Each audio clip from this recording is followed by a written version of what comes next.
Welcome to the show, everybody. I came across this article and I just had to touch on it. I see this way too often as a coach myself, as a professor who teaches people to be coaches, and as a parent of an athlete. I just see this way too much. It's something that maybe we need to talk about a little bit, um, and we'll get right into that.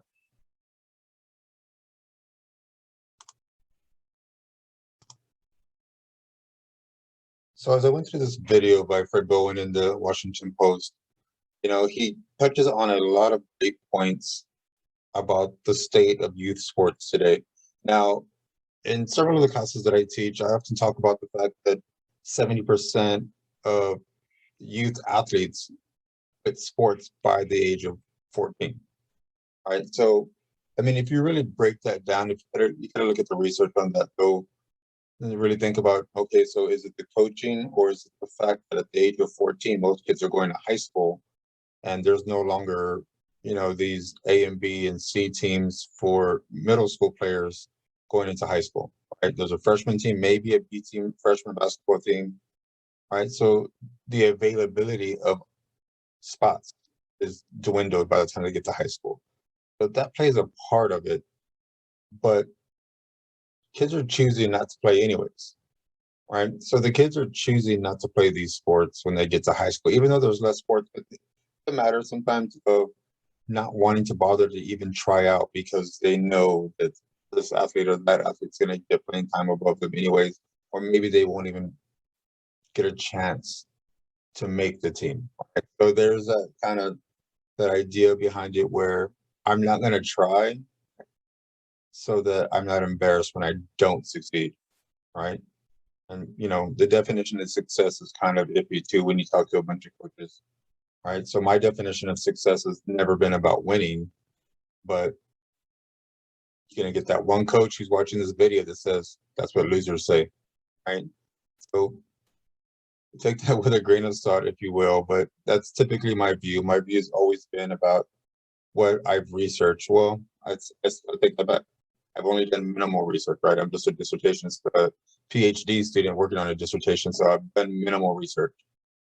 But I've researched tons of research, and I have that background, and I see what the predecessors of mine have gone through and seen and studied, and focusing on the winning has never been the way. So you think back to when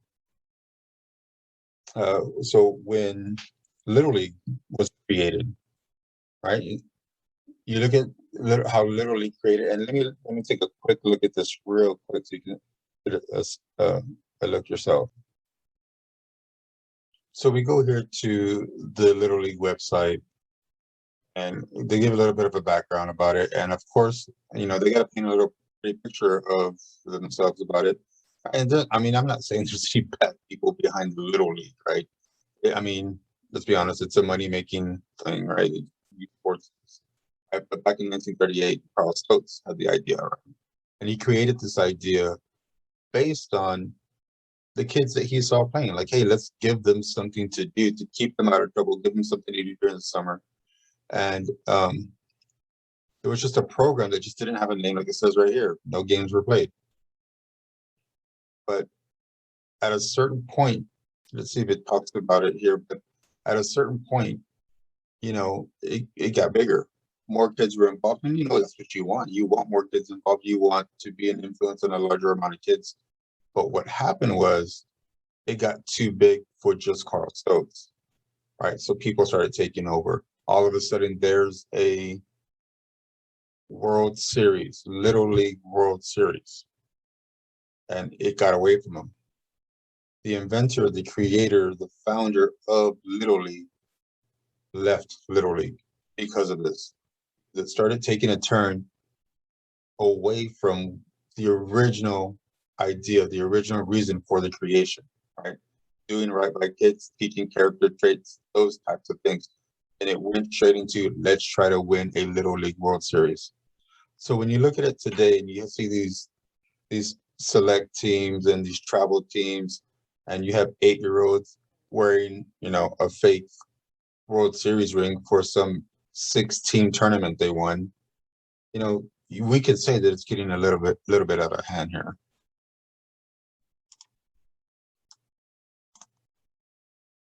So we go back to this by Fred Bowen, this article by Fred Bowen in the Washington Post, and he does go and point out that there are some things, right? Coronavirus. I mean, COVID did play a part in the past couple of years, right, up where it's at now. But people are just wanting to get back out there, right? But what I've noticed in my experience in just going to games that my daughter plays in, that it's still a matter of winning. The games don't actually matter in the league that she plays in. It's literally just a practice fall ball team. There's no trophies, there's no rings, there's no nothing. You just play for the sake of playing to keep your game going, right? And I see kids that are like playing like the last couple of minutes of a 70-minute softball game. I see kids getting yelled at for making mistakes. It's something they're supposed to be practicing and working on. Right, so things are kind of getting out of hand a little bit, and you could say that it's just my area, but we know for a fact that it's not just my area. This is all of us, right? So we got to look a little bit more into this and figure out what we need to do in order to right the ship, right? So, we're looking at this right now as a win first situation where if you look at things like achievement goal theory, just achievement goals, motivational climate, self-determination theory, if you go and look at transformational leadership, if you look at servant leadership with Stephen Covey, if you look at, they call me coach, right? Coach Wooderson, all these things from great people, great minds lead to the same thing. And it leads back to achievement goals, really. The idea that the most improvement is made when the goal is improvement, when the goal is not winning. When the goal is about winning, there's a barrier.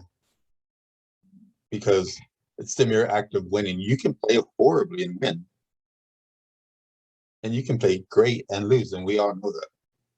But we prefer to win and play horribly than to lose and play great. And for whatever reason, that's the preference of our world. And I know that not everybody teaches that, but let's figure out a way to right that ship. And I guess that's the point of my video right now, is how do we right that ship? Because I can put out this video, I can talk to the coaches that I work with, I can talk to students at the university that are going to be coaches, and I can try to mold them into more efficient coaches, right? I can't say better because they're probably going to be great coaches already. But how do we make this more efficient and get the most out of our kids without just being about winning? And that's something that we need to figure out together. Maybe that's something that you can answer in the comments below. But again, let's figure this out. Where do we go from here? All right, hopefully I can put out some more videos and talk about this topic and talk about a lot of youth and sports and general topics. The goal is to really be looking at what's happening in our society today with sports. And is it the right thing to do? How do we make it better? And where do we go from here? Thank you guys. Please like and subscribe.